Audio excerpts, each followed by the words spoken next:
Hi everyone, my name is Dave. I'm the worship director here at Emmanuel Baptist Church in Vernon, and today I'm going to be providing a quick tutorial for our worship leaders as to how we can prepare the best as possible to support our volunteers in serving the congregation.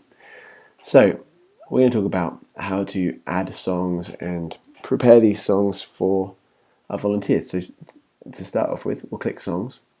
We're going to be adding the song God is Able by Hillsong Live. So we look at this, and I've already searched it, so you can see that this search has happened, and there's nothing there, so we know that we need to add it. So to do this, we click Add, and that's fairly self-explanatory. We type the song, God is Able.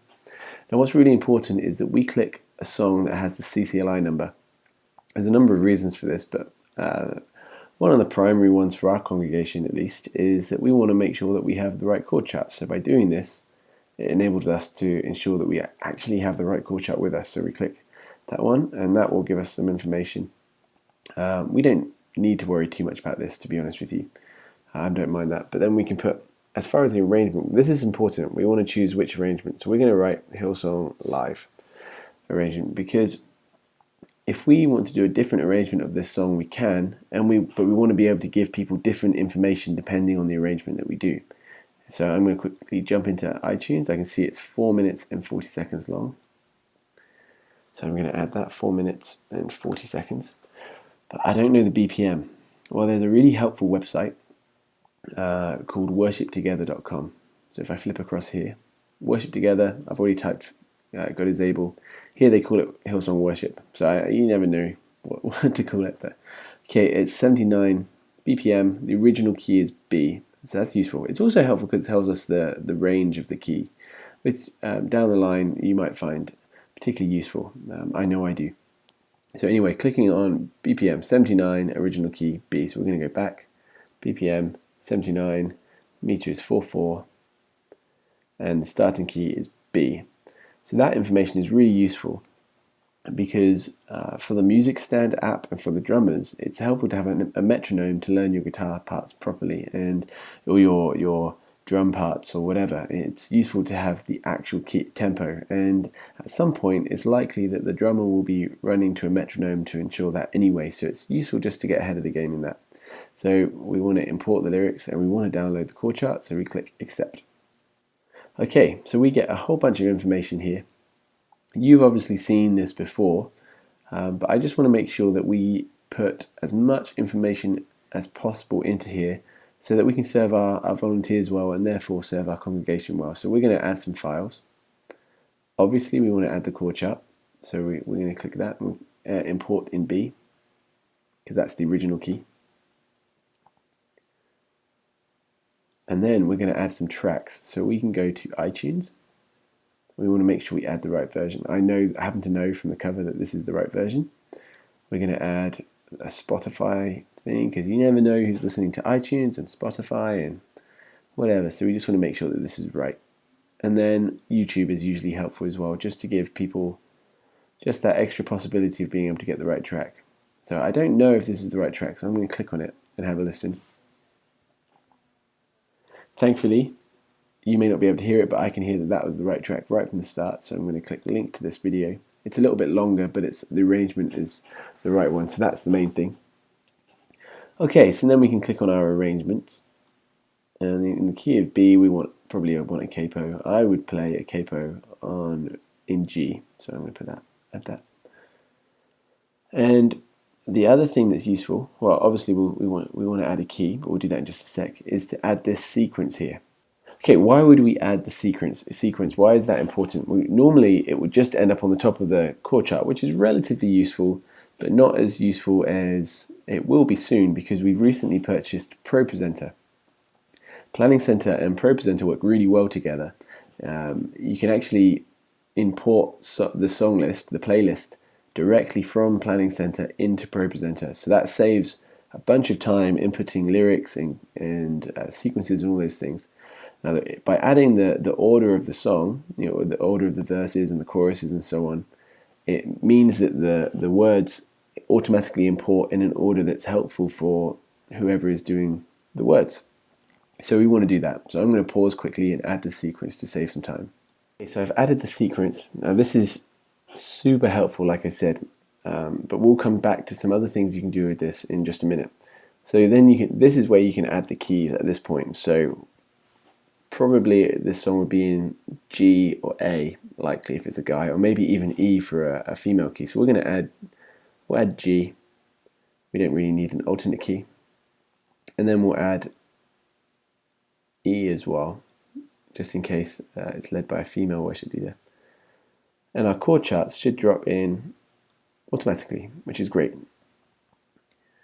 If there's any notes, that's useful, but we won't use that for now. And so here we have our arrangement. But let's say we wanted to add a different arrangement at a future time. We might want to do the Hillsong acoustic version, or Hillsong Chapel, I think it's called. So we might want to do the Hillsong Chapel version. It's probably similar tempo and time signature. So let's just say it's 79 again, just for the sake of argument. And we'll keep all that the same. So now we have our new arrangement, same start key. We'll add a capo in G again. But this is cool because we can add a different link. So we've got, the chapel is already there, so we can add chapel. We can add it on iTunes just by typing chapel.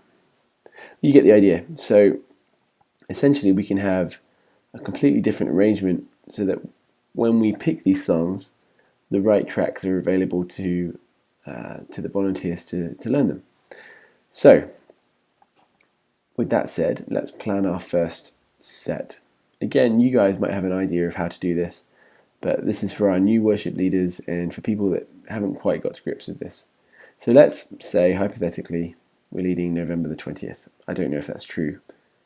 Nope, I'm not. But here we have our standard template.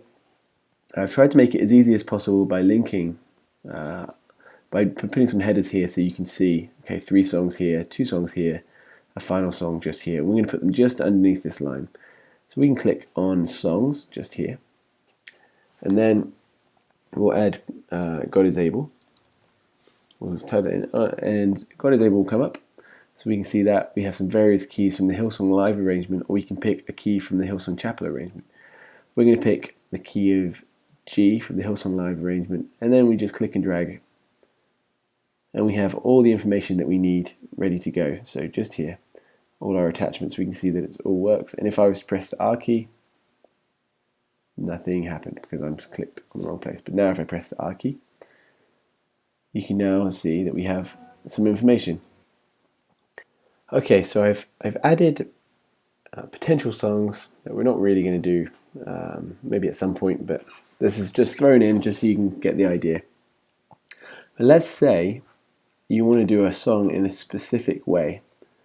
So the structure or the sequence doesn't quite line up with what's in the track. Well, there's some things that we can do for that. We can click on the edit button in the plan, and then we can click again on this edit for the sequence, and we can choose that it's linked with this item only and change it. So let's say, usually for me, something I like to do is I like to sing the chorus first and then go into verse 1. That's quite simple. It's a small change, but if I click accept, it means that for this version of the song, the structure, if I click edit, you can see starts with the chorus. But if I was to delete it and import it again, cornerstone, B flat, click edit, the structure goes back to the original without the chorus. So again, this is really helpful for the people doing words. If you know that you're going to do a structure that's unusual, then it helps to put the sequence in, but remember to click linked with this item only if it's different to the standard arrangement. Okay, so there you have it. You have your songs, and now if you want to send an email out to your team, you can click on, I'm getting this wrong. So we want to click away from this by clicking songs. We can see all our information, and then you can click email down here, and then you can choose the settings. So if you want to choose all the people that have confirmed and unconfirmed in all these different areas, we click accept, And you can send, you've got a list of all these people that are going to be emailed. You can email them here to let them know that the song list is up and good to go. So there you have it. If you have any questions, don't hesitate to get in touch, and looking forward to hearing from you soon. Bye.